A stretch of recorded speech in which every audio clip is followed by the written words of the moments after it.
Hey guys, it's Robin, RsIslandCrafts, and welcome to my craft room. This is my WiP It Wednesday video where I'm going to show you whatever I've been working on in the craft room this week. I did my 2 blocks for my block of the week with my patrons. These 2 were made using the fabrics from Margaret Lewin's block of the month. I figured out that I need about 15 more blocks, and I'm going to increase the sashing a little bit and the borders a little bit to give me a lap size versus the baby size that she provided. So you can either do like a queen size or a baby size. The 6.5 inch blocks I chose, or the 15.5 inch blocks that most people were doing. These are blocks 3 and 4, so out of 15, I've got 4 out of 15 done. I'll get to it eventually. When I have a chance, I can always make doubles of any of the ones that I like. So this week we did the friendship star and we did the pinwheel, and then I did it in scrappy fabrics so that when we go and we put together a quilt later on, that I will still have these blocks will go into my quilt and these blocks will go into quilts or projects that we make together over on Patreon. So those are done. They still need to be squared up and all. You can see it's a little bit off over here, but I did really good and they're all 6.5 inches. I still have to decide on next week's blocks. I don't know if I want to do 12.5 inch, or maybe we'll go smaller and we'll do 3.5 inches, or we'll do 9.5. I'm not sure yet. Like I said, I haven't decided on the blocks yet. Now in July of last year, I was lucky enough to receive a handmade fabric reusable grocery bag. And this bag has the little facings, I'm pretty sure that's what it's called in dressmaking. And there's a pocket in it, and what the big deal about it is there's, as you can see, there's no lining. It's all done with French seams.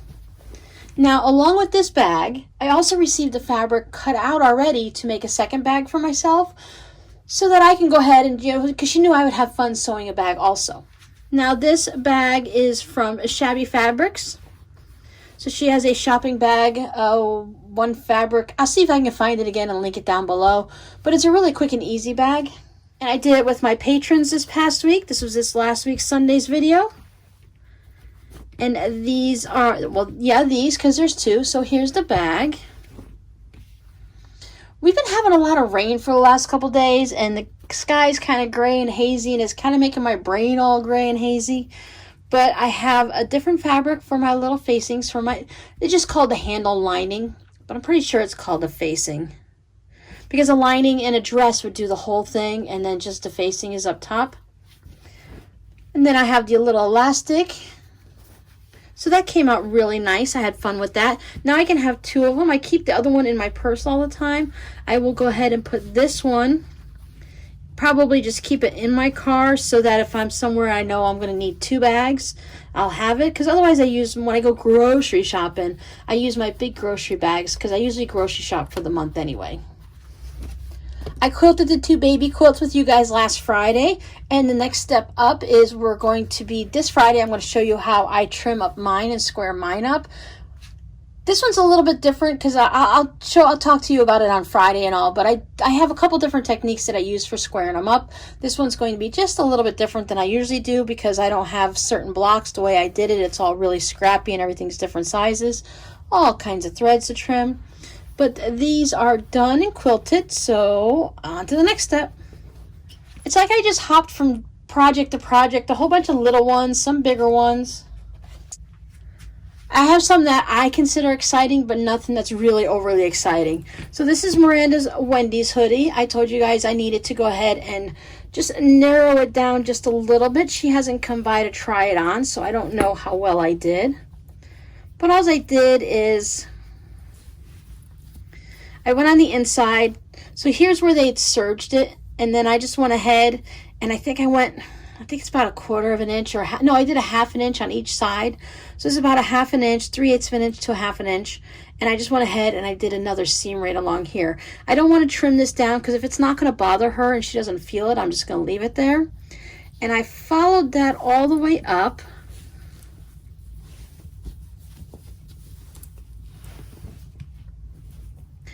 And when I went to the armpit, I just went ahead and pivoted right there. And I just went through here and I did the same thing because there's a lot of extra room in the upper arm area. So these hoodies are meant to fit, one size fits all. One size fits most. One size fits not everybody, let's be honest, right? So I just kept following it down. And when I got closer to the wrist, I just went and tapered it off to nothing. I didn't do any big tapers or anything like that because it tapers naturally. So I just went ahead and did that on both sides.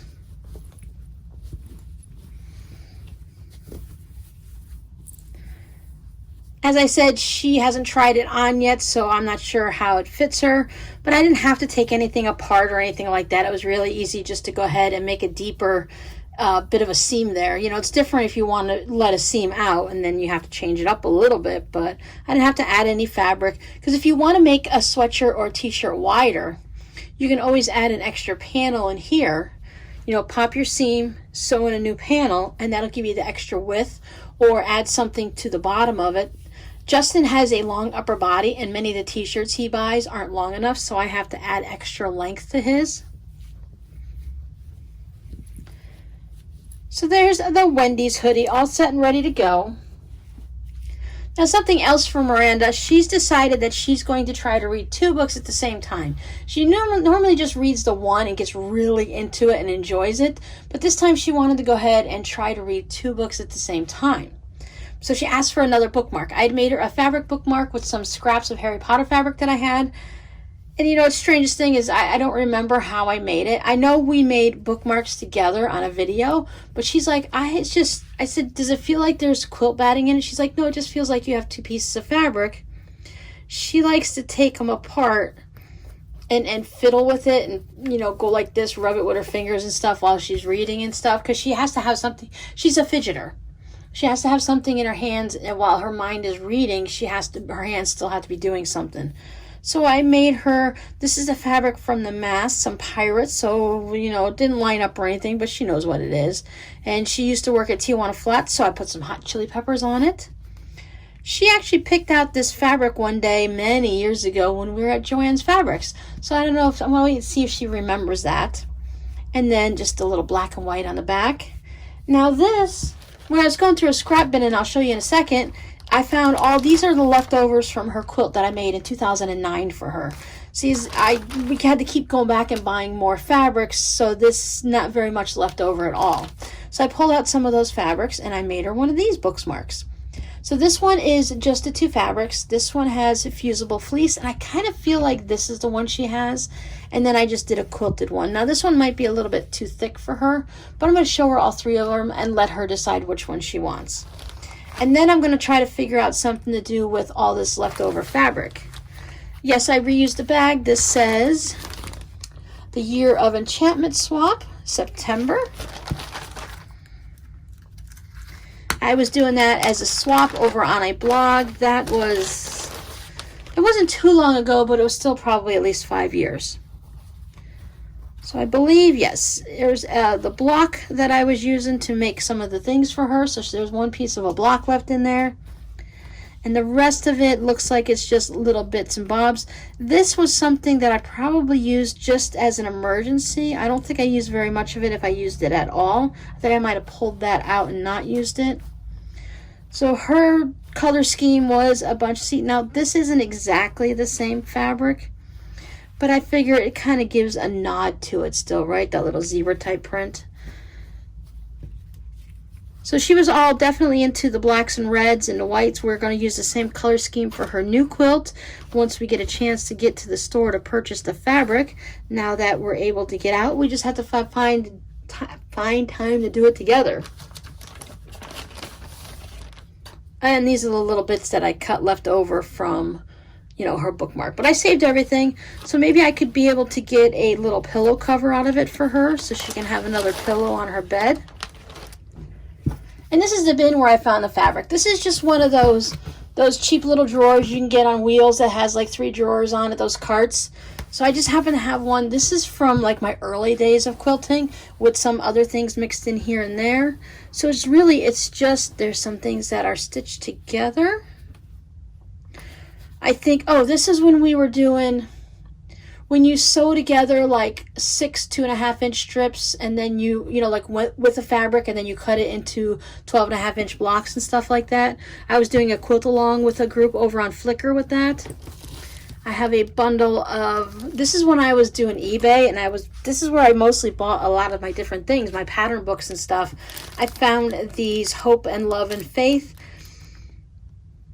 I don't remember if I was specifically going to do something with it. I think I bought it at the time where my sister's mother-in-law was going through breast cancer, but I could just be putting those two things together in my mind, and I could be totally wrong. So it was really fun to just kind of go through and see some of the old fabrics, and obviously Ziploc bags, that I've had for years. Like this Taz fabric, I believe is from like 2002 to 2005, in that time frame. So it's been there for a while. Still more from Miranda's quilts. Lots of old fabric I've had. Oh, look, the wheels always break off. They go into this little, you have this little plastic thing that goes in here, and it always breaks that plastic thing. So I always have the wheels sitting somewhere. But yeah, so I have lots of little scraps in here to play with. When I tell you guys I have scraps and scraps and scraps, I mean it. So I have the doggy fabric. I have a little bit of Hello Kitty left. So there's a lot of fun things in here. I don't know what I'm going to do with it, but I'm going to show you one of the things I did do in a second. My lamp fell over.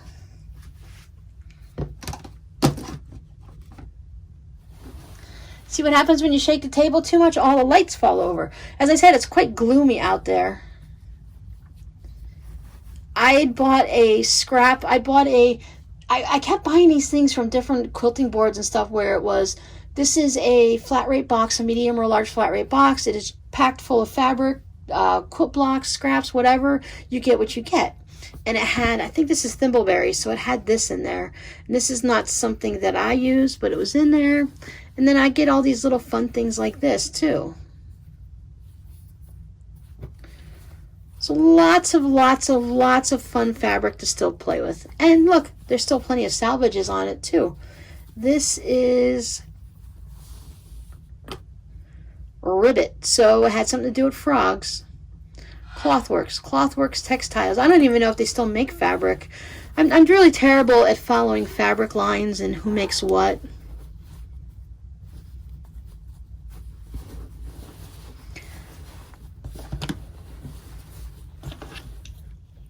Another wheel.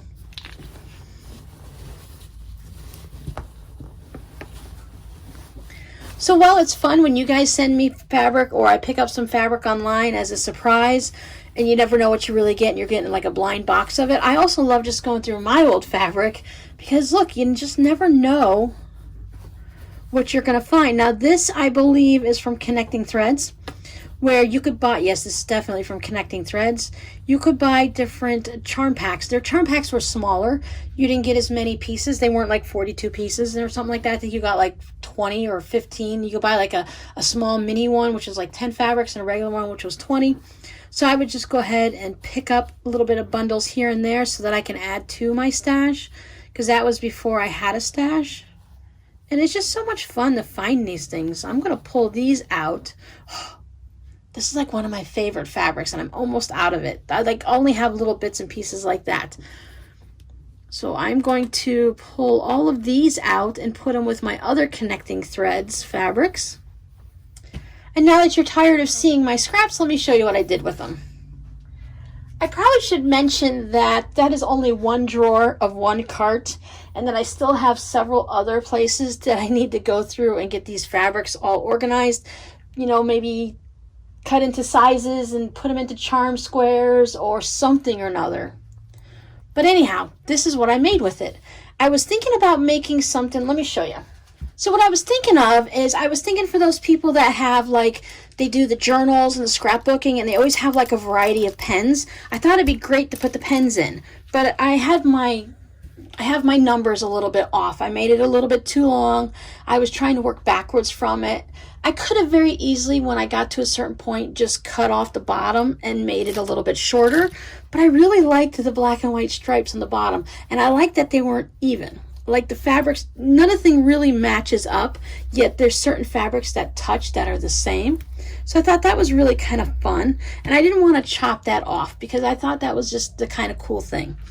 And I liked the shape of it. I saw this on an Instagram post one time a while back where it just looks so twisted and everything because your bottom is like this, but your zipper goes that way. And I have so many of these little short zippers that I really needed to use them up, but you can't you have to use them in a small project, right? So I thought, what can I use them in? I thought, oh, it would be really great. You could put your pens in it. This would actually probably work for, you know, colored pencils. You could put, yeah, I guess you could probably put the whole pack in, but if you have a whole bunch of loose things, I don't think it'll fit. Will it fit? Yeah, it'll fit. But of course you would put them in there all loosey-goosey normally. So that would work for that. It might work for some tall, skinny markers, but it wasn't going to work for the pen idea. So I'm going to go ahead and make my next one a bit shorter. But they were having fun on Instagram deciding what else you can put in it. And I thought it was really cool because let me show you. This is not going to work. So your pens are all the way down to here. You could, there's a pattern by Annie's that allows you to pull it down like this so you could easily get to your pens. And then there's one where it's your zipper kind of goes up like this so that it opens up. You just fold back like a shirt collar. You know, like if you have a big collar on a jacket or a sweater, and when you unzip your hoodie and then the rest of it just falls back. So it was a pattern like that. I thought that was a really cool pattern, but I'm not looking to purchase another pattern. I just want to use up my scraps and have fun. So this is what I'd come up with, and yeah, so they were having fun. There was like, okay, the first thought was, hey, you know, you could put a bottle of wine in there. I thought, oh my goodness, do they make small wine bottles? Well, apparently, because I don't drink wine, they make small wine bottles. Now, if you're talking about a bottle of Crown Royal or Jack Daniels, I mean, that's what I grew up on. Well, I grew up around, and then I started to drink some, but I don't really drink now. So I didn't know that they have little small bottles of wine, because that would be really cool. So you could put a small bottle of wine in there. You could put a water bottle in it, although I don't know if you really need a zipper for things like that. But then another suggestion was, well, someone was like, I think it was wine and chocolates, but that would be really good. I also thought that along with the pens, you could put crochet hooks because they're basically about the same size. So once again, it would be too tall for that, but you could put some long knitting needles on. They have some knitting needles that are 6, 8, 10, 12. There's all different lengths of single knitting needles versus the ones with the cables. So you could put some of them in there. And then someone, because not everyone thinks about wine all the time, someone was thinking crafty, and you could put one of those drop spindles in it for knitting. I don't know if you guys have ever seen those if you're not a knitter, but it's a, let's say it's a wooden dowel rod, right? And it has a circle wheel on it. And you put this yarn on, it's got little hooks and stuff, and you have the wool like cleaned up and right off of the sheep, and you feed it into it like this. Instead of having a wheel, a spinning wheel, you do it by hand, and it just, the spindle just hangs down from your hands and it just spins. So it winds it all around it and everything. It's really cool. I would love to try it, but I haven't because I'm a little concerned that with my shoulder issues that it wouldn't be able to handle those type of motions. Because like just doing this right now, because I've overworked my shoulder, I can really feel it in it. So I know that I would definitely probably, if that's the type of motion, that I wouldn't be able to do it. Although it's really kind of cool, and it's a great way to make your own yarn. I mean, you're taking the hair, the wool, the fleece, however you want to look at it. I believe it's considered a fleece coming off of most animals, and you just spin it right, and then you have yarn, and then you can knit a sweater or a hat or socks.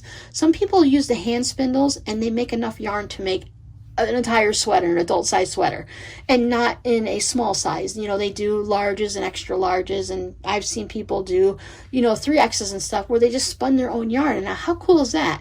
Someone would be like, oh, where'd you get that sweater? Not only can you say I made it, but you can say I made the yarn, and you could dye the yarn. So you could do everything from the full steps, from cleaning the fleece all the way up to dyeing it and knitting a sweater. Now that would be cool, and that would take me forever. So there's more of these in my future because I have many more zippers that I want to use up. Some of them I've got 3-inch ones and 5-inch ones and 9-inch ones. So I'm going to work on this design a little bit more, and I'm going to come up with different things. Maybe I might even put a zipper down there so that you can kind of tuck things in so it's easy to get out instead of having to dig in. But we'll see. Some of these fabrics do go back. They go back to when I first started quilting. So that's kind of really fun to see.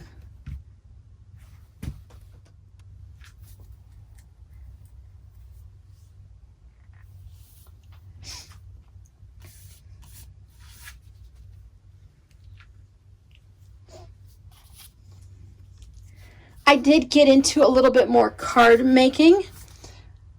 So I can't show you the front because this one's ready to go off into the mail. And whoever I send it to, if you want to yell at me because I put 2 strips of tape on it, you know, be my guest. I deserve it. I found some better double stick tape that really works really well for these cards. So a few of you had asked, I had asked to call out on my Patreon channel that, hey, I'm making these cards, and this was, you know, way back last year when you guys first saw me started to make these. And I'm like, hey, can I mail you a card and you can tell me how well it survived, if the envelope fell apart, how the card looks and all that. And they're like, yeah. So I finally got around to it, and I made my very first card to send out to a tester. I'm pretty sure you could just slit it open here and not have to worry about tearing up the envelope. I can't show you what's inside, but I'm going to show you other ones I made, and you'll get an idea about what's inside this one. I have read that you can make your own handmade lick and stick glue. I have seen, when I was looking at cards several years ago, I randomly fall down the rabbit hole in many different crafts. So here we talked about card making, and we've dyed yarn, and we've spun fleece and knitted sweaters. So we're playing with everything today, at least in our minds, right? That you can make your own lick and stick glue. I mean, you wouldn't lick it, you'd wet it with a sponge, and then you can close it that way. But I also saw in my favorite place lately, Instagram, is someone took these little bitty flowers, real flowers. Someone had taken a bunch of little itty bitty flowers. I've seen some purple ones and some white ones, really kind of cute.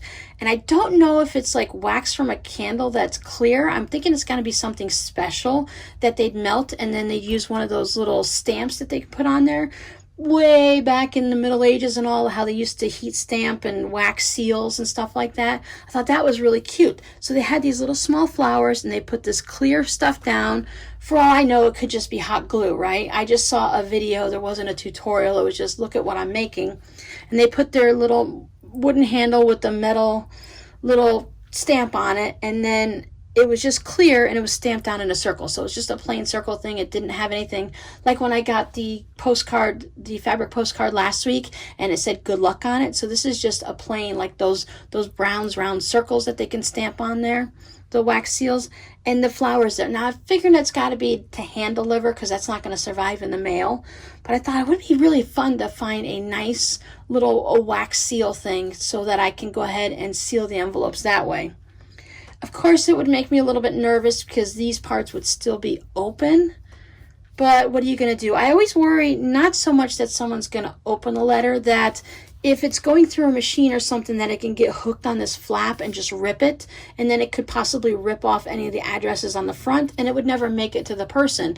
And if I'm sending this to you as a surprise, you can't tell me it didn't arrive because you didn't know it was coming. All right, enough jibber jabber about that. Let me show you the cards I did make.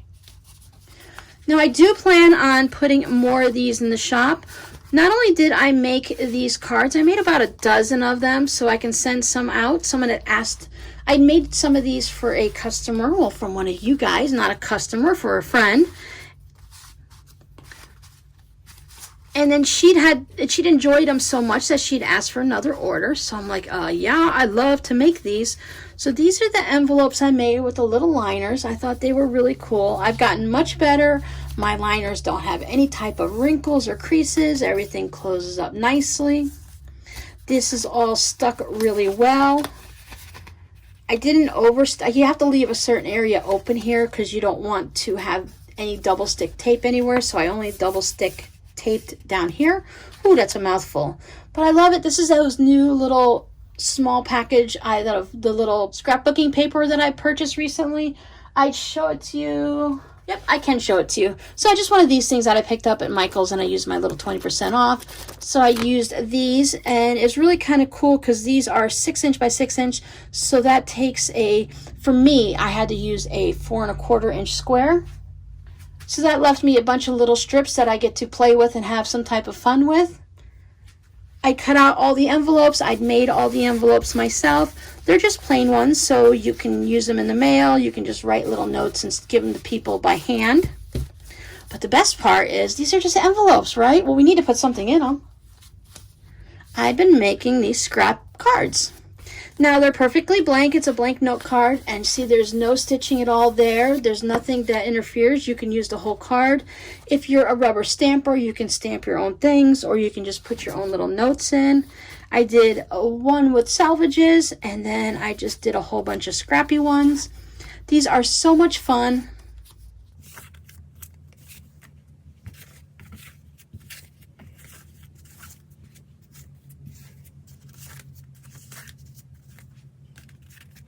Because I have so many novelty fabrics and all the different little scraps, I was able to just save little pieces of bits and pieces here and there.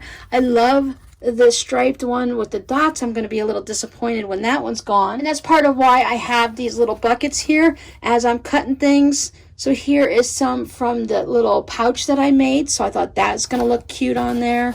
I have the little different little green zigzags, so all these fun bright colors will all blend in together. I do have a bunch of reds, so I can make kind of a set that goes good together, or it can just be a hodgepodge like these. I think I need a little stamp too that has maybe a pink flamingo and a little RsIslandCrafts or something, but that's just a thought for the future. Like on the back of a Hallmark, I thought that would be really cute to have back there. But for now, whoever uses these, they have plenty of space to write. You can even flip over to the back, or they can put their own little rubber stamp back there. So I thought those were really cute and fun. There's no rhyme or reason to them except for, you know, the salvages. I just made sure I had one that was a full coverage, all color on the top, and I put a couple fun numbers down there. It'd be fun to do with holiday fabrics and stuff like that. I did mix and match. I have some Halloween fabric in there. This is fall for the harvest moon with Halloween. I didn't mind mixing and matching, but I love to have just a little bit of something. Like the center of this one is a ticket. I had this fabric with a bunch of train stuff on it. So there's a little brakeman and then a couple more tickets and stuff like that. So I thought that's fun. I really had a good time doing this. This probably took up most part of my week besides making videos, because I didn't make just enough for 12 or 13 cards.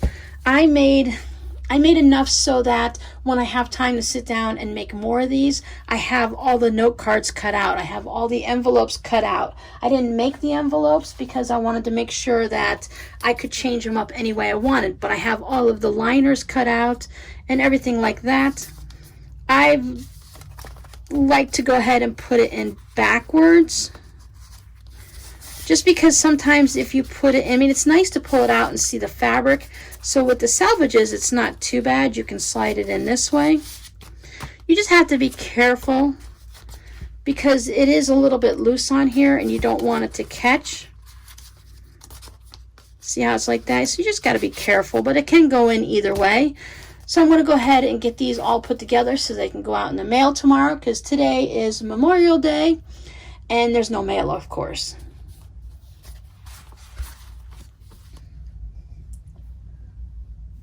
So that's everything I worked on this week. I still have Miranda's bolster pillow to work on, and I'm not quite feeling that yet. I'm going to wait a little bit more because I have a couple other things I want to work on.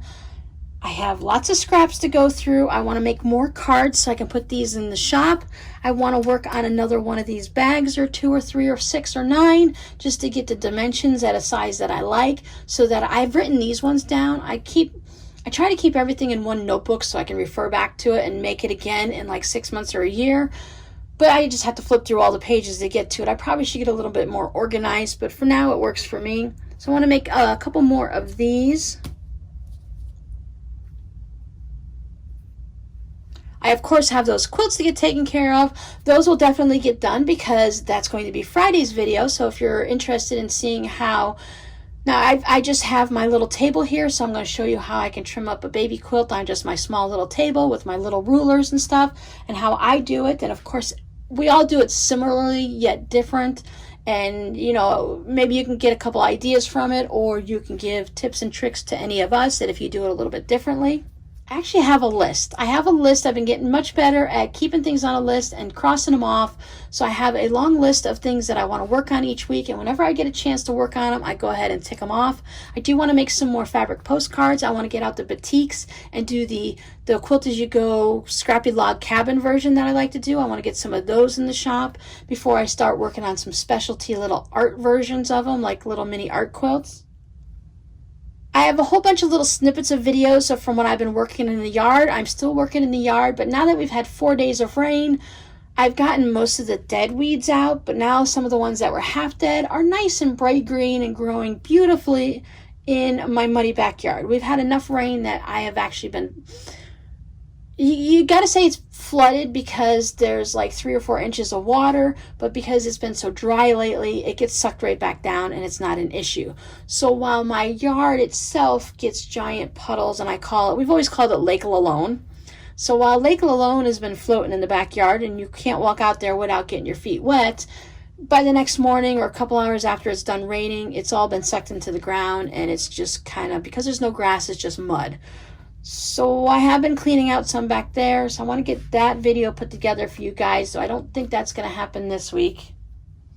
So as I said, I've got a long list and I just keep plugging away. I do my have-tos, and with whatever time I have left, I do my want-tos or my need-tos, and I just go from there. So whatever you've done this week, I hope you've enjoyed it. I hope you were able to play in a little bit of fabric scraps like I have, or whatever it is in your life that makes you happy and brings you joy right now. So until next time, I hope you create with Scraptitude, and I'll see you guys later. Bye!